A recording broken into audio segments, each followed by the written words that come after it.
En una hora, entre las 8 y las 9 de la mañana, conté 10 vuelos grandes, 10 aviones grandes. Ya estaban las motos de agua por allí y realmente era un escenario, cuando te asomas a esos acantilados preciosos, me asomé hacia el Estañol, luego Rocallisa y demás. Claro, está el mar precioso y el mar está salpicado de un montón de cosas que yo no podía dejar de verlas como absolutamente insostenibles. Digo, ¿cuánto tiempo podrán estar estas cosas aquí? O sea, veía huellas de carbono volando y nadando y decía, esto es una especie de espejismo de un modelo socioeconómico que no funciona. Y mientras yo iba pensando eso y pensando qué os iba a contar hoy, que no fuera aburrido y que os resultara interesante, de repente llego a una valla con alambrada de espino que parecía como si estuviéramos en un campo de concentración. Y me pregunté, ¿no hace falta leer la ley de costas entera para entender y saber que hay un derecho de paso, que hay una distancia a la línea de agua que hay que respetar? Por supuesto había muchas casas construidas de forma ilegal, inmoral y demás, pero esa valla me enfadó, me molestó y me hizo pensar muchas cosas. No llevaba capacidad, digamos, un teléfono así para hacer una foto, pero os la puedo marcar en el mapa, y esa valla duele mucho, porque la finca privada tenía una valla con espinos que iba paralela a su propiedad, se veía paralela a la línea del acantilado. Pero los dueños decidieron que no querían que la gente pasara. Entonces echaron una valla perpendicular a su valla de su propiedad para llegar al borde del acantilado y que no pudieras pasar. Esa valla significa muchas cosas, porque en primer lugar esa valla es ilegal. Seguramente si tenemos la paciencia y el tiempo y lo denunciamos a la Guardia Civil, dentro de 10 o 15 años esa valla no estará. De momento tú hoy no la saltes. Esto, yo corriendo por los campos del Señor, me han dicho muchas veces, la Guardia Civil agradece las denuncias, pero tú dices, tú no te la saltes, porque tú de entrada te llevas la multa. Después se verá que tienes razón, que se ha hecho en una cañada real o que se ha hecho en un paso público y eso no tenía. Y entonces dentro de 10 o 20 o 30 años se quitará esa valla y a lo mejor te indemnizan.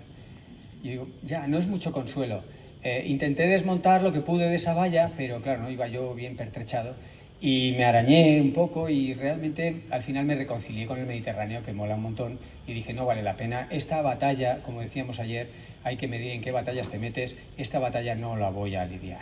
Así que me reconcilié con la valla, con el dueño de la valla y seguí trotando. Mientras seguía trotando, me preguntaba, ¿y qué les voy a contar yo a esta gente esta tarde? Porque en un ambiente más académico, armado de presentaciones, gráficos y demás, pues uno dice, bueno, les voy a contar todos estos datos de cómo el ser humano cambia el planeta y se van a quedar alucinados. Yo mismo me disfruto contando todas las conexiones. Digo, pero hoy no tienes esa herramienta, hoy solo tienes, pues, veremos cuántos vienen y qué les cuentas, y yo dándole vuelta, ¿no? Entonces la primera cosa es, otra vez estamos en un día estupendo, digamos, en una ciudad que tiene un montón de cosas que hacer, y la gente viene, y la gente está. ¿Y por qué están? O sea, ¿por qué habéis venido? Por un lado, voy a recordar muy brevemente algunas cuestiones de cómo está nuestro paciente, en este caso, cómo está el planeta, la biosfera, tal, para recordar algunas piezas, ¿no? Pero luego voy a pasar a esa segunda parte de argumentos para estar en una reunión como esta, o razones para intentar hacer algo, y qué cosas se pueden hacer. En esas razones las he estado pensando un poco para organizarlas en cinco cajones de argumentos y de razones. O sea, cuando habléis con alguien que no ha venido, pues le podráis abrir una de esas cajas y le podemos invitar. Parece que participa mucho. Abrir una de esas cajas, de esas 5 cajas, y extraer argumentos, extraer ideas que puedan de alguna manera animarles a esas personas que no han venido a que vayan a otros eventos o a que se planteen. En realidad tampoco necesariamente uno tiene que ir a los sitios, pero basta con que planteen cosas, se hagan preguntas, compartan preocupaciones y exploremos juntos soluciones. Así que voy a volver a pasar, pero muy ligeramente, por el estado del paciente. Estamos en una situación en la que hay al menos 3 grandes patas de la biosfera, de la capa donde viven los seres humanos y el resto de los animales y plantas, que están tocadas, ¿no? Que están muy afectados. Tenemos el famoso cambio climático, tenemos las amenazas a la diversidad biológica, la pérdida de especies, y tenemos todas las distintas formas de contaminación, ¿no? Podríamos, a su vez, abrir en las formas de contaminación otra serie de cajas, porque ahí la verdad es que lo hacemos con mucho ahínco, y contaminamos tierra, mar y aire, y lo contaminamos con nitrógeno, fósforo, con plásticos, con muchos componentes, ¿no? Y quizá, hablando algunas pinceladas de las 3 cosas, el mensaje que me gustaría transmitir es que, sin proponérnoslo, estamos cambiando cosas a una escala tremenda, ¿no? El cambio climático lo estamos cambiando a nivel planetario. Nadie se propuso calentar la atmósfera, pero con la energía que hemos puesto ahí fuera, sin planearlo, solamente secuestrándola, no dejando que vuelva al espacio exterior con esos gases de efecto invernadero que lo mantienen, hemos almacenado una energía tremenda, porque cuando uno dice estamos a 1,2 grados por encima de la temperatura preindustrial, uno dice 1,2 grados, pues si ahora estamos a 33, claro, ese 1,2 no dice mucho, pero si decimos la energía que está almacenada en la criosfera, la parte congelada del planeta, en la hidrosfera, en el agua, lagos, etcétera, en la biosfera, en la corteza terrestre, toda la energía almacenada es el equivalente a 600.000 bombas como la de Hiroshima. Es decir, tenemos la energía capaz para destruir todas las ciudades de más de medio millón de habitantes del planeta. O sea, no lo hemos hecho a propósito, nadie lo ha buscado, pero eso está ahí. No debe sorprendernos, por tanto, que con toda esa energía estén pasando muchas cosas. Entre otras cosas, le estamos cambiando el eje de inclinación a la Tierra.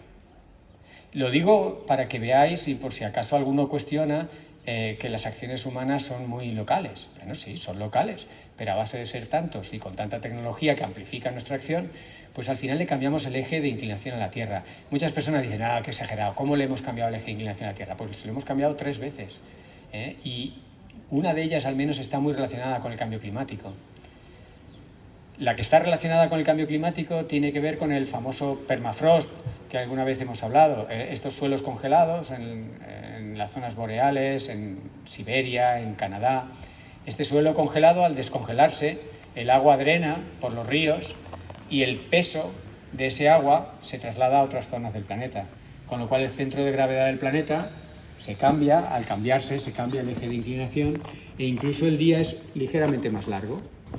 Casi nosotros no lo podemos apreciar, pero con instrumentación se pueden medir los días algo más largos y el eje de inclinación ligeramente modificado. Las otras 2 veces que se alteró, o que hemos alterado el eje de inclinación de la Tierra, el más famoso y el primero que se documentó fue con la presa de las 3 Gargantas en China. Al poner tanta agua en esa tremenda presa, la mayor obra de ingeniería de la humanidad hasta la fecha, pues le hemos cambiado el centro de gravedad de la Tierra, porque hemos repartido las masas de otra manera y hemos vuelto a cambiar el eje de inclinación, y la Tierra vuelve a girar un poquito más despacio. Y la tercera forma de cambiarle el eje de la Tierra tiene que ver con el uso del agua. La extracción del agua del subsuelo, a escala como la estamos haciendo, una vez más, le cambia el centro de gravedad de la Tierra, porque la extraemos de un sitio, luego va por los ríos o la consumimos o se evapora, y la distribución de masas del planeta es diferente. Es decir, tenemos una capacidad tremenda de alterar el planeta. Y lo peligroso es que la mayoría de lo que hacemos lo hacemos sin querer. Porque si alguien me dijera, no, es que el objetivo de la humanidad es cambiarle el eje de inclinación al planeta, tú dirías, pues lo estamos haciendo.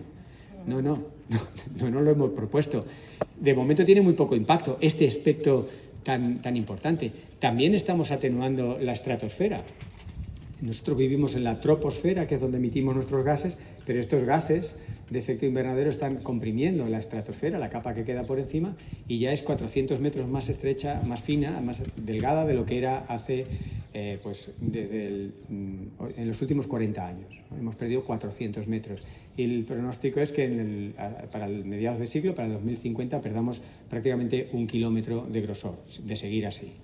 Y en esta capa es donde se establecen los satélites, es la capa clave para la reentrada de las naves que van y vuelven al espacio y a la Tierra y demás. Y nuestros sistemas de GPS, por ejemplo, necesitan de esa estratosfera para tener las señales y poderte geolocalizar. Así que es una capa con importancia para la humanidad, que la estamos alterando sin habernoslo propuesto, y que la ciencia pues está empezando a entender que eso está pasando y todavía no entendemos muy bien qué consecuencias tendrá. Así que del cambio climático y estos grandes cambios en los ciclos de la materia y la energía no voy a hablar mucho más. Creo que todos sabemos que estas olas de calor, que los incendios, que las tormentas. Hoy hablábamos para una isla como Ibiza es muy importante lo que le pase al mar, ¿no? Y lo que le está pasando al mar está corriendo muy deprisa, pero como nadie vive en el mar, solo lo notas cuando el mar entra en contacto con la tierra. Y una de las cuestiones es el nivel del mar. Pero más rápido que el nivel del mar está cambiando el desbordamiento marino. El desbordamiento marino es simplemente el número de días al año que el mar está fuera de su sitio. Y ese número de días tiene más impacto que el propio nivel del mar, y además crece mucho más rápido que el nivel del mar. Es función o está relacionado con el nivel del mar, pero le afectan más cosas que están a su vez afectadas por el cambio climático. Por ejemplo, las presiones atmosféricas, la velocidad del viento, las corrientes marinas. Todo esto en conjunto afecta al desbordamiento marino y hace que el desbordamiento marino, por poco que suba al nivel del mar, él crezca mucho más. Así que bueno, son piezas, ¿no?, de impactos de la actividad humana sobre el sistema planetario que nos pueden poner un poco en contexto dónde estamos. La pérdida de biodiversidad la hemos comentado muchas veces, no las extinguimos a conciencia tampoco. Para 2 o 3 especies que las extinguimos a propósito, extinguimos cientos de miles. Se calcula que 1 millón de especies sin ni siquiera saber qué especies son, o sea, no tienen ni nombre, y las extinguimos porque alteramos tanto su hábitat que ya no les quedan formas de vida o formas para poder vivir, ¿no? Y eso tiene consecuencias. Eso no es solo que se pierde riqueza, sino se pierden funciones. Y hablábamos también de su función, por ejemplo, reduciendo los riesgos de enfermedades infecciosas que crucen la barrera animal-humano y por tanto nos puedan enfermar. Pero cumplen muchas funciones, y algunas de las funciones, como digo, la ciencia no las conoce bien. Así que tener diversidad es tener una defensa ante muchos cambios que están por venir, no solo cambios humanos, sino también cambios naturales, ¿no? Los ciclos orbitales de Milankovitch, que se dice, ¿no?, que son los causantes de glaciaciones, pero la actividad solar, que fluctúa en escalas de 30 a 40 años, actividades de volcanes, lo hemos visto en La Palma. Entonces, tener aliados en la naturaleza es importante. De hecho, es prácticamente imprescindible. No es un capricho, no es que haya personas que tengan una sensibilidad por los animales, sino que en general las personas necesitamos de animales y plantas para estar vivos. Y la tercera forma de afección del medio ambiente, que la quería recordar muy brevemente, esto que os decía de la contaminación. Podríamos hablar de la contaminación atmosférica, que es una de las principales causas de mortandad. Podríamos hablar de la contaminación por plásticos. Recuerdo cuando empezó a hacerse conocido el problema de los plásticos, salieron aquellas islas en el Pacífico. Al principio se cuestionaba a la persona que lo hizo porque no era científico, pero sus observaciones eran suficientes. Era un navegante que empezó a tomar muestras de agua y más o menos cartografió unas grandes islas de plástico en el Pacífico. Aquello se cuestionó al principio diciendo, ¿cómo va a ser? Pues era. Y luego se vieron muchas más islas en muchos más sitios de plásticos. El problema de los plásticos ya no es solo lo grande, lo que se ve, son los micro y los nanoplásticos. De ahí vienen los problemas. Recuerdo cuando explicaba estas cosas en la universidad que asumíamos hace 15 años que como los plásticos son bastante inertes, pues las afecciones a la salud pues no serían muy grandes. Error. Porque cuando el plástico se va haciendo muy pequeño, al final lo inhalas. Se han encontrado los 6 tipos principales de plásticos en todas nuestras vísceras. Un disruptor endocrino como el bisfenol A que está asociado a varios tipos de plásticos, lo tienen todos los europeos. Claro, no se ha podido muestrear a todos los europeos, pero con el muestreo que se ha hecho de la población es suficiente para poder decir con bastante seguridad que todos los europeos tenemos bisfenol A en nuestro organismo. ¿Y esto qué pasa? Bueno, si somos ya personas hechas y derechas, ya somos incluso viejunos, pues el tener un disruptor endocrino no pasa gran cosa. Sano no es. Pero si somos adolescentes o estamos creciendo, un disruptor endocrino que confunde a nuestro sistema de hormonas, del crecimiento o tantas otras, pues no es una buena idea. Y esto lo hemos hecho también sin querer. Nadie se propuso y desde luego nadie tiene ni el tiempo ni el dinero para trocear el plástico y ponerlo en cantidades tan pequeñas como para que lo podamos tener en todas nuestras vísceras. Por ejemplo, los nanoplásticos son tan pequeños casi como un virus y los inhalamos, no entran ni por la sangre, los inhalamos y por el bulbo olfativo entran directamente a nuestro cerebro. Esto bueno no es. Hace apenas un par de años salió un artículo en una revista de medicina que mostraba cómo esas partículas tan pequeñas en el cerebro provocan una inflamación y esa inflamación favorece la creación de tumores cerebrales, que eso ya no tiene ninguna gracia. Así que, y bueno, por supuesto, los plásticos en la atmósfera, esos tan pequeñitos, se quedan en suspensión como los aerosoles durante mucho tiempo y afectan al balance radiativo, afectan por tanto al clima. Así que los plásticos también tienen una incidencia. De momento la ciencia lo está empezando a entender y la magnitud es pequeña, pero se ha podido detectar que sí, que tienen un efecto parecido al que tienen pues, las nubes y los aerosoles, ¿no? Reflejando y absorbiendo, que hacen las dos cosas. Las nubes, dependiendo de a qué altura están y cómo son, predomina el efecto de reflejar radiación hacia el espacio o de absorber la radiación, sobre todo de tipo infrarrojo, y calentar.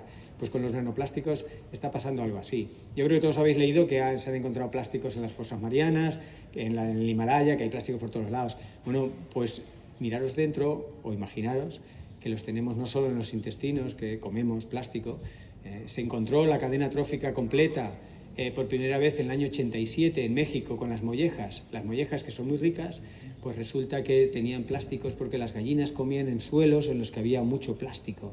Entonces las gallinas comían el plástico y nosotros nos comíamos las mollejas de las gallinas y se encontró por primera vez en México en esta situación que el ser humano comía plásticos a través de la cadena trófica. No es que los comiera como algunas personas bromean, que te has comido, yo qué sé, pues una cucharilla o una tarjeta de crédito. No, te lo comes a través de la cadena trófica, con por supuesto peces, herbívoros, animales varios e incluso las plantas, que las plantas también capturan de forma, digamos, menos conocida muchas partículas pequeñitas de plásticos.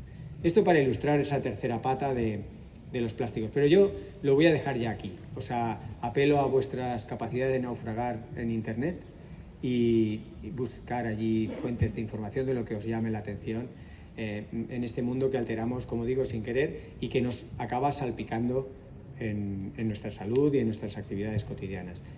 Entonces, ¿por qué estamos aquí? Bueno, pues habéis dicho porque estamos preocupados y os he dado alguna razón más por si nos toca preocupar, para preocuparos más. Así que de preocupación vamos bien, pero quizá lo que conviene ahora, y sobre todo en un día soleado y medio de vacaciones, es trabajar en la otra parte también, ¿no? Es decir, ¿y qué podemos hacer? Y si hay razones para ser optimistas, ¿qué mensajes podemos transmitir a personas que no han venido o que desearíamos que estuvieran más preocupadas en el sentido más interesante de la palabra, ¿no? Porque la preocupación tiene una derivación de bloqueo, de ansiedad, pero tiene una derivada muy interesante. Si os fijáis en la palabra, significa preocuparse, o sea, ocuparse antes de ocuparse. Antes de ocuparte con la contaminación o con el cambio climático, te preocupas y haces algo para evitarlo o para atenuarlo. Así que es muy razonable preocuparse en ese sentido positivo, de hacer algo por ello, ¿no? Las madres se preocupan por los hijos, muchos nos preocupamos por el planeta. Ese sentido positivo de me preocupo, quiero hacer cosas. No estoy fibrilando en la habitación diciendo, Dios mío, vamos a morir, ¿no? Teníamos ahora una entrevista y la periodista no entró en fibrilación, pero claro, cuando me hacía preguntas y las aterrizábamos a Ibiza y yo le decía, fatal, la señora empezó a preocuparse muchísimo y digo, no era mi intención, voy a intentar, pero es que las preguntas me las has derivado todas por el mismo lado, hazme una pregunta del otro lado, ¿no? Y en las preguntas por el otro lado, las razones de por qué estar aquí, por qué poder hacer cosas, ¿no? Y por qué poder sonreír a pesar de que hay tantas razones para preocuparnos, Yo, como os decía, las he intentado organizar esta mañana mientras corría, a pesar de todos los obstáculos del calor, de la valla ilegal y de las sorpresas del antropoceno, de esta Ibiza surrealista que veremos en breve transformarse. Pues las agrupé en 5 cosas. Las agrupé en razones relacionadas con la energía, en razones relacionadas con la economía, en razones relacionadas con la salud, en razones relacionadas con el medio ambiente y la naturaleza y en razones relacionadas con la gente. No sé si me voy a acordar de todo, pero más o menos, si se me olvido de alguna, me decís, se te ha olvidado la de la gente o se te ha olvidado la de la energía. Daría lo mismo empezar por unas por otras. Yo quiero abordarlas las 5. Una de ellas, la economía. Bueno, de la economía, en primer lugar, hemos revisado esta semana, hemos sacado en las redes, hablo en este plural majestático, pero yo no cuento con ayuda, o sea, lo he hecho yo.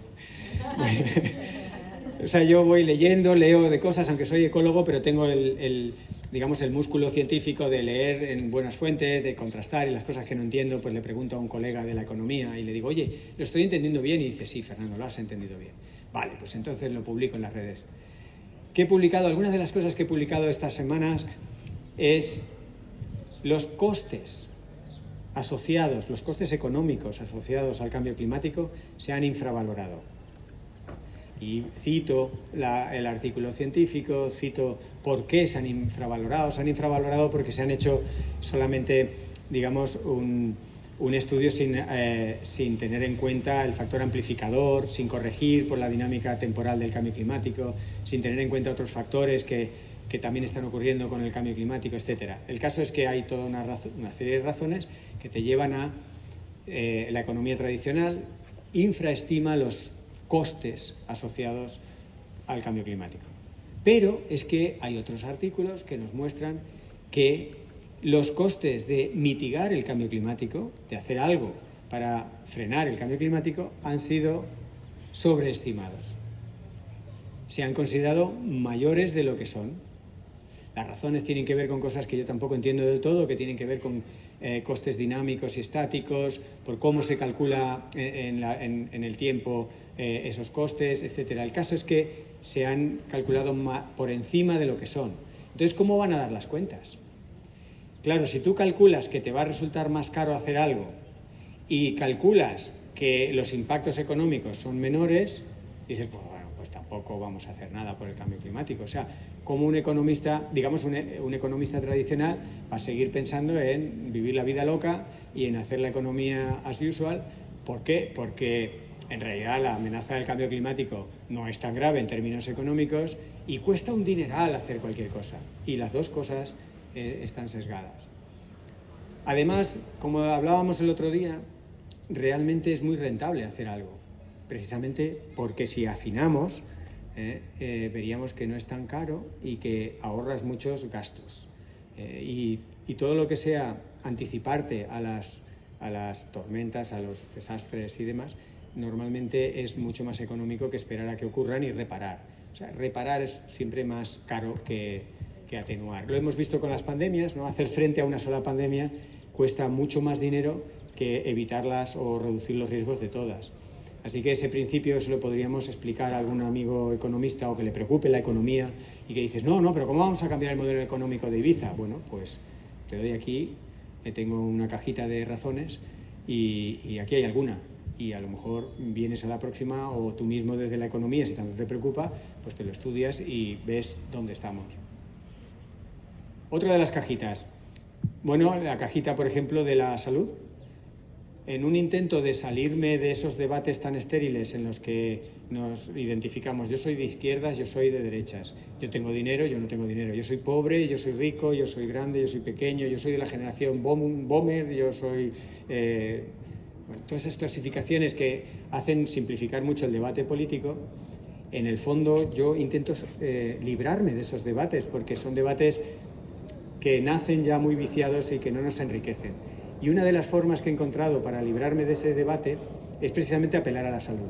Porque tanto si eres millonario como si eres pobre, si eres mayor o pequeño, si vives en un sitio de playa o en un sitio de montaña, te preocupa la salud. Entonces las cosas que pongan en riesgo a tu salud pueden merecer que una tarde de un sábado vengas a una reunión como esta. o te intereses más, pero ¿y el cambio climático afecta a la salud? Quiero entenderlo un poco más, ¿no? En la pandemia, en el 2020, en el momento de confinamiento, mucha gente quiso saber más y mucha gente entendió conceptos muy técnicos de epidemiología, de virología, porque querían entender cuál era la amenaza para su salud de una pandemia.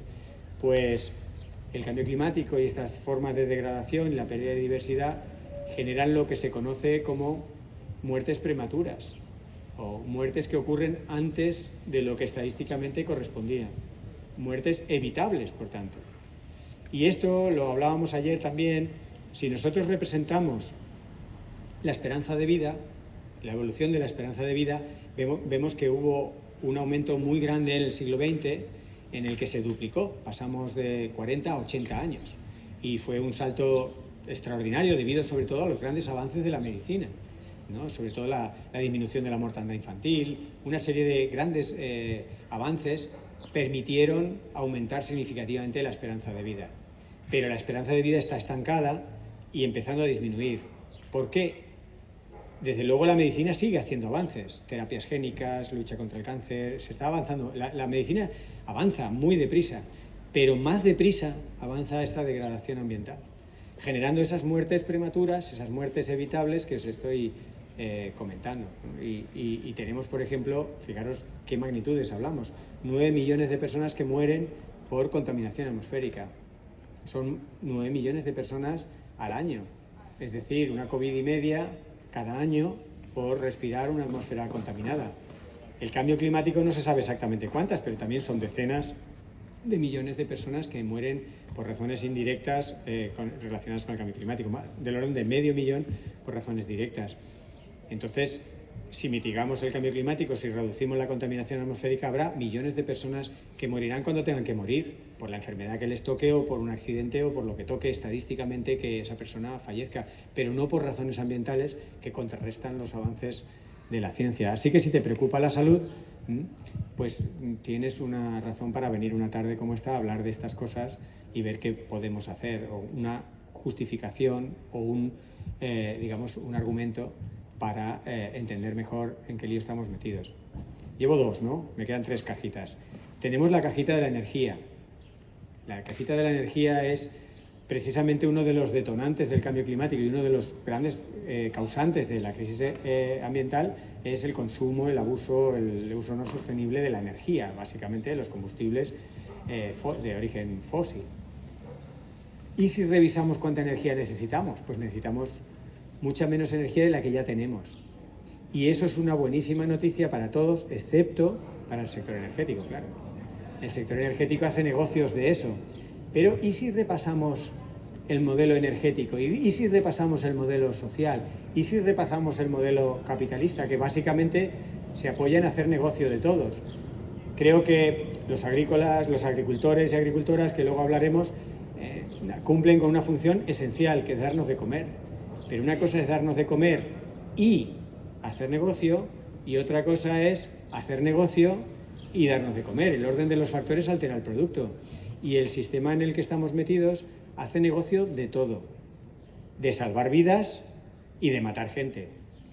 Las dos cosas dan negocio, de cambiar el clima y de mitigar el cambio climático. De las dos cosas hace negocio, de plantar árboles y de quemar árboles. De las dos cosas hace negocio. ¿Qué tal si empezamos a ver lo que realmente necesitamos hacer en términos energéticos y olvidamos un poco hacer negocio? Claro, cuando esto se lo planteas a Iberdrola o a Endesa, pues no, de entrada no están muy de acuerdo. Pero no van a tener más remedio que estarlo.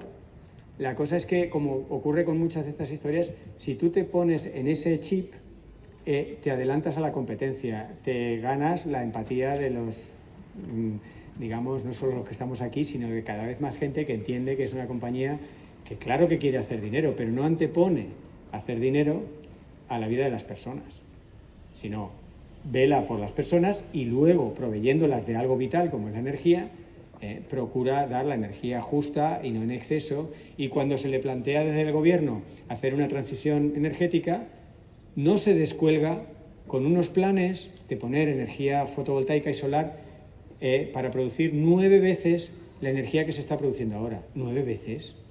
Tú hablas con un directivo de Iberdrola y te dice, no, hombre, es que alguno de los proyectos se cae. Entonces planeamos más campos fotovoltaicos o campos eólicos de los que hacen falta porque alguno se cae. Y yo digo, bueno, vale, pero una cosa es planificar, no sé, un 10%, un 20% más, y otra cosa es 9 veces, entre 6 y 9 veces más de la energía que ya se está dando, es lo que son los planes que se le ofrecen amable y diligentemente al gobierno. Digo, hombre, esto estás cambiando el problema ambiental A a hacerlo problema ambiental B, porque tu objetivo no es dar energía, tu objetivo es hacer dinero dando energía. ¿Y si paramos esto?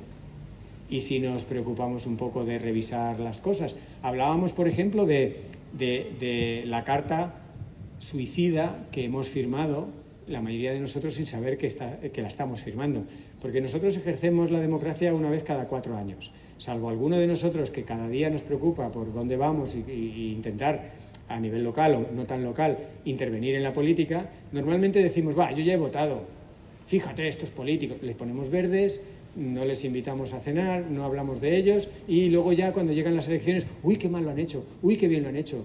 Si te hacen un programa electoral que solo tiene una palabra encima, que la puedes leer enseguida y que se llama libertad, pues dices, pues claro, pues libertad, pues voto libertad.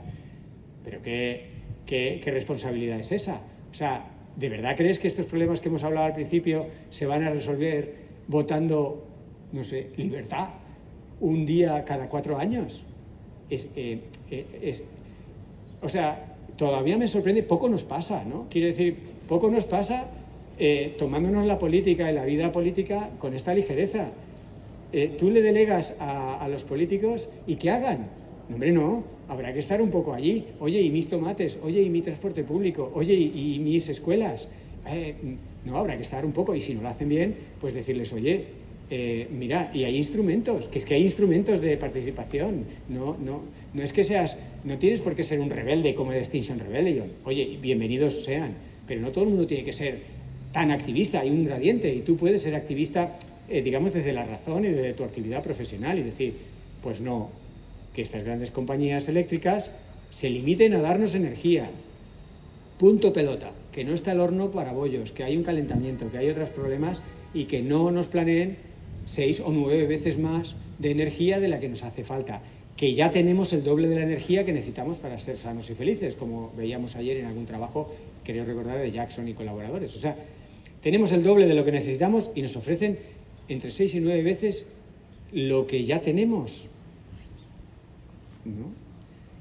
Estas son cosas que del sector energético podríamos, en fin, desarrollar un poquito y decir, vamos a aterrizar la realidad y sin alarmismos vamos a ir poniendo a las personas en su sitio. Lo primero que hay que hacer es llamar a las cosas por su nombre. El Tratado de la Carta de Energía, que antes mencioné pero sin hacer mucha alusión, es esta soga al cuello que nos hemos puesto, dejando que nuestros representantes, elegidos cada 4 años, la firmen, la renueven.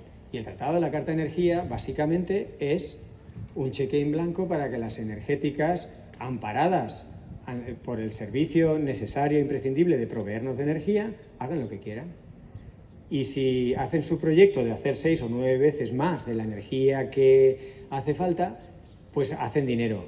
Y si no lo hacen, como hemos firmado todos este tratado de la Carta de Energía, llevan a tribunales al gobierno y el gobierno les paga, les indemniza por no haber pegado el gran pelotazo de las 6 o 9 veces más de energía que habían planificado.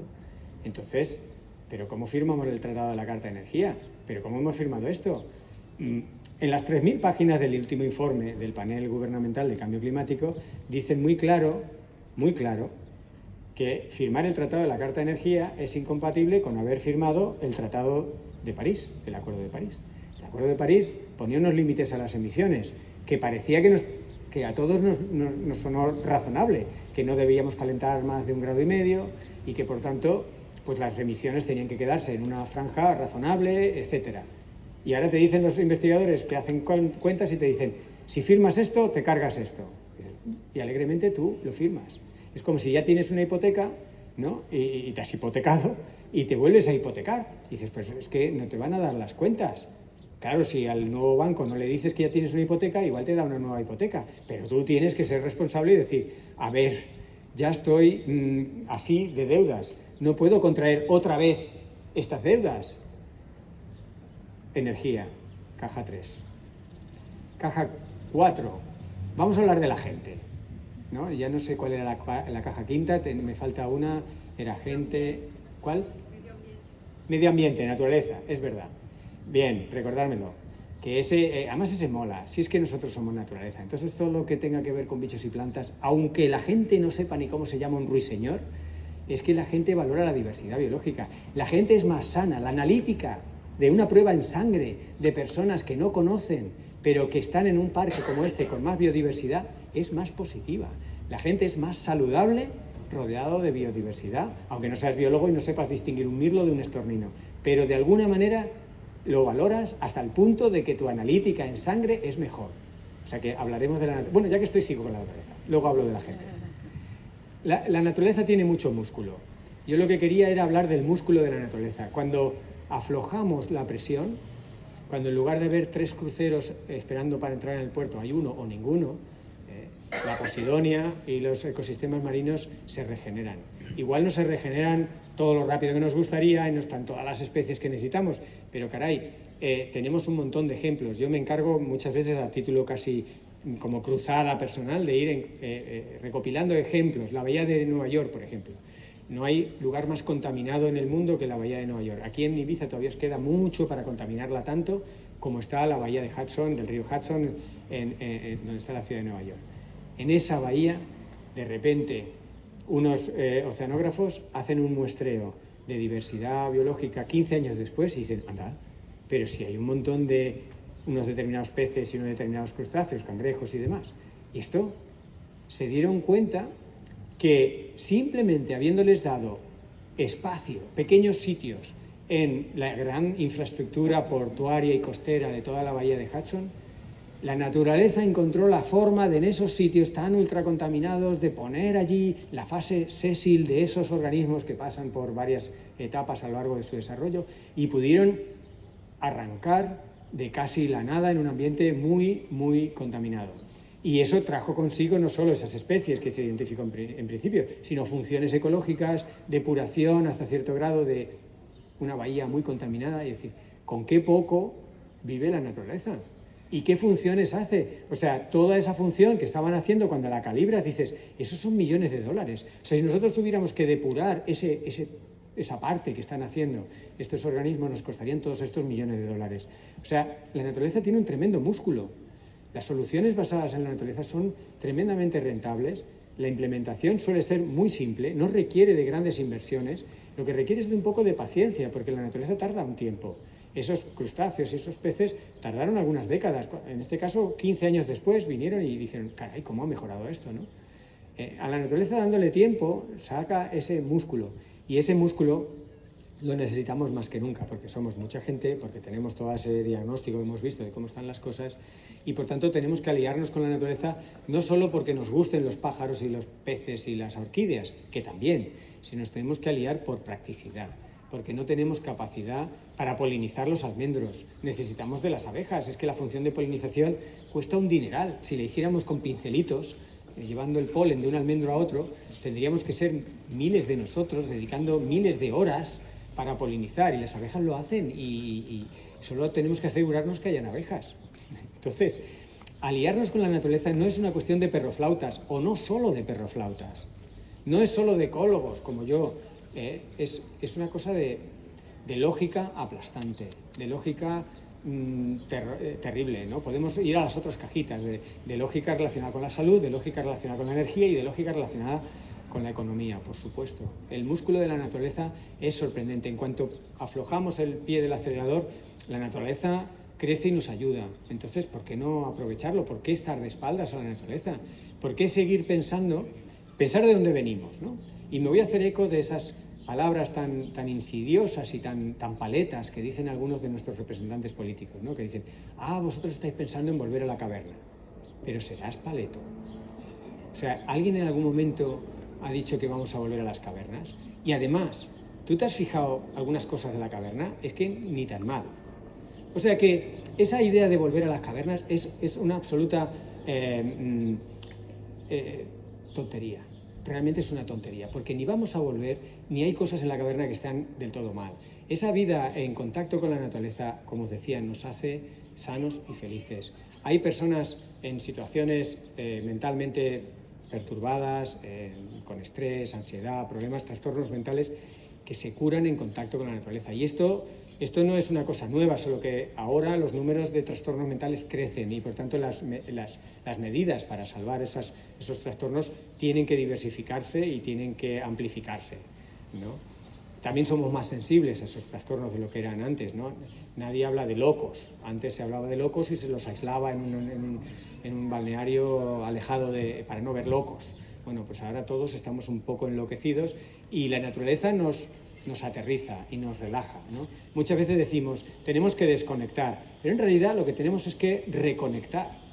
Nos hemos conectado demasiado con cosas que no son muy humanas, que no son muy amistosas, que son muy artificiales, y bueno, mal que bien soportamos la pantalla del ordenador unas horas, soportamos estar sentados en el coche o en la oficina unas horas, pero nuestra espalda y nuestro cerebro se resienten. Entonces nos tenemos que reconectar con actividades y con organismos al aire libre. Y no estoy inventando nada nuevo, es algo ancestral, pero parece que se nos olvide. Por eso, igual que por qué calienta un gas de efecto invernadero, hay que recordarlo una y otra vez, hay que recordar el valor saludable de la naturaleza. Esto me une dos cajas, ¿no? La de la salud y la de la naturaleza.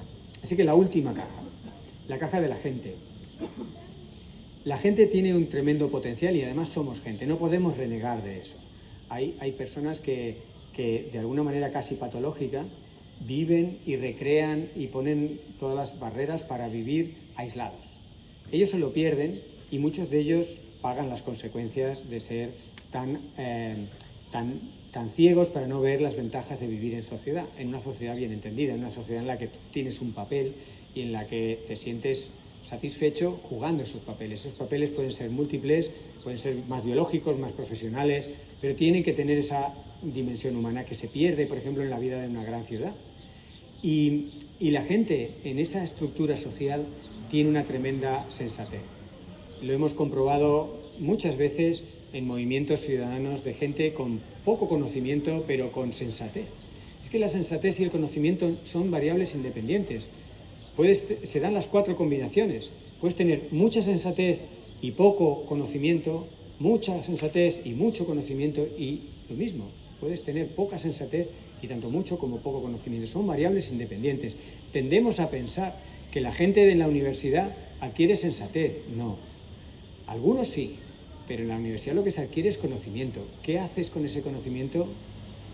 Hay personas con muy poco conocimiento que tienen una tremenda sensatez, y esa sensatez no se adquiere por casualidad, y hay que saberla poner en juego, y se pone en juego en la sociedad. Es muy estéril y poco útil para nadie, incluso para la persona sensata, vivir individualmente. Pero cuando esa sensatez se encuentra en el entorno social favorable, ocurren esos milagros que te hacen volver a creer en el ser humano. Ocurren comunidades que proponen cosas sensatas y dices, ostras, me había olvidado. Que a la gente la dejas un rato, se ponen a hablar y oye, pues las diferencias de que yo soy del PP y tú del PSOE, o yo vivo en Ibiza y yo en Madrid, o de que yo tengo dinero y tú no, o de que a mí me gusta el coche y otro va en bicicleta, todas esas diferencias se acaban, desdibujando cuando empieza a haber esa interacción humana. Y entonces empieza a aflorar la sensatez. Y hay muchos ejemplos científicos, que esto que estoy diciendo podría parecer, bueno, el Fernando se ha tomado alguna drogadura esta tarde y viene aquí en la exaltación de la humanidad. No, aparte, que me lo puede haber tomado, creo que no, pero no diría que, bueno, me ponen una Coca-Cola que me echan ahí. Pero aparte de que pueda estar o no en una fase de visión algo alejada de la realidad, de las posibilidades del ser humano, hay, una vez más, datos, hay información objetiva, hay encuestas. Una encuesta, por ejemplo, revela que la gente, después de haber pasado la COVID, tiene otra sensibilidad por el cambio climático. Encuestas bien hechas en más de 9 países revelan que la sensibilidad por el cambio climático y, por tanto, la disponibilidad para hacer cosas, sabiendo que hacer cosas puede significar cosas incómodas, ha aumentado en promedio en estos 9 países y con todos los millones de personas entrevistadas del orden de un 50%, a través de o después de haber pasado la COVID. ¿Qué ha pasado con la COVID? Que parece que se nos olvida. La COVID, aparte de haberse llevado gente por delante y haber provocado grandes traumas y situaciones muy tremendas, nos ha mostrado que somos vulnerables, y cuando el ser humano se ve vulnerable, normalmente aflora no solo la sensatez, sino también aspectos humanos. En las grandes emergencias, en las crisis, en los momentos difíciles, aflora, salvo personas con patologías, aflora lo humano. Y esa humanidad entroncada en la vulnerabilidad que notamos, que es que nos podemos morir, que es que se está muriendo gente. Y no solo se mueren hombres de más de 60 años con exceso de peso, que eran los que más se morían, es que se mueren mucha gente por aquí y por allí, y nos vimos afectados por algo y nos hicimos muy sensibles. Y cuando muchos de nosotros entendimos que parte de eso lo habíamos causado nosotros, todavía hay gente que lo niega, pero que la COVID es un resultado de las actividades humanas, dijimos, ostras, yo estas acciones humanas no las quiero. La gente, cuando estaba en sus casas, o estábamos en nuestras casas, y era la situación inversa, ¿no? Veíamos pasar a los animales por la ventana, y nosotros confinados en casa, era la situación inversa, decíamos, yo no quiero volver a la situación de antes, ¿no? Ese retorno a la normalidad, ¿no? Había 2 o 3 lemas, ¿no? Uno de los lemas era aplanar la curva, hay que aplanar la curva, ¿no os acordáis? Incluso se ponían símiles bélicos, y tenemos que, luchar y pelear, y esta curva no se aplana a hostias, esta curva se aplana con ejercicio de sensatez. Pero bueno, aplanar la curva era una de ellas, y el otro era el retorno a la normalidad. Pero ¿de qué normalidad estamos hablando? ¿De la que nos trajo aquí? O sea, ¿esa es la normalidad que queremos? Claro, la gente, cuando estábamos sensibilizados o cuando habíamos sufrido una situación muy cercana, muy traumática o propia, algunos, pues decíamos, yo esa normalidad no es la que quiero. Es verdad que luego, al salir de las olas principales de epidemia, y sobre todo en los países más desarrollados, que nos hemos vacunado varias veces, pues se nos ha olvidado mucho de esto, ¿no? Y es un poco un jarro de agua fría para muchos de los que pensábamos, bueno, la sociedad ha dado un paso en sensatez, la gente se ha notado vulnerable, podemos aprovechar esta situación tan tremenda para rebobinar y cambiar algunas cosas, ¿no? Sin embargo, hemos salido de la crisis apretando el acelerador, no había más que mirar el antropoceno, de los acantilados que hay entre Talamanca y el Español, ¿no? el Estañol.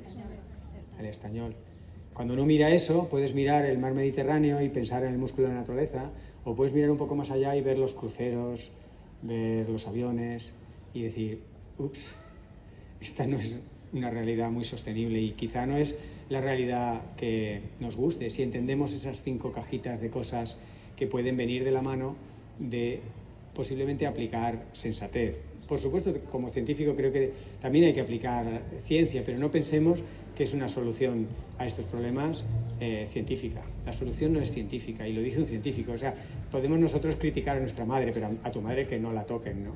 Entonces, yo como científico puedo meterme con la ciencia, vosotros no. Entonces, yo digo que la ciencia no tiene capacidad para resolver estos problemas, porque no es un problema científico, es un problema social, es un problema humano. Es el ser humano el que se ha metido en este lío, es el ser humano, por tanto, el que tiene que decidir si sale y cómo sale. Y la ciencia es una herramienta potente, yo creo, pero es una herramienta que está a la disposición de la gente. Así que pensemos si queremos salir de este lío y, como dicen por aquí, si queremos vivir. Así que lo dejo por aquí. Muchas gracias.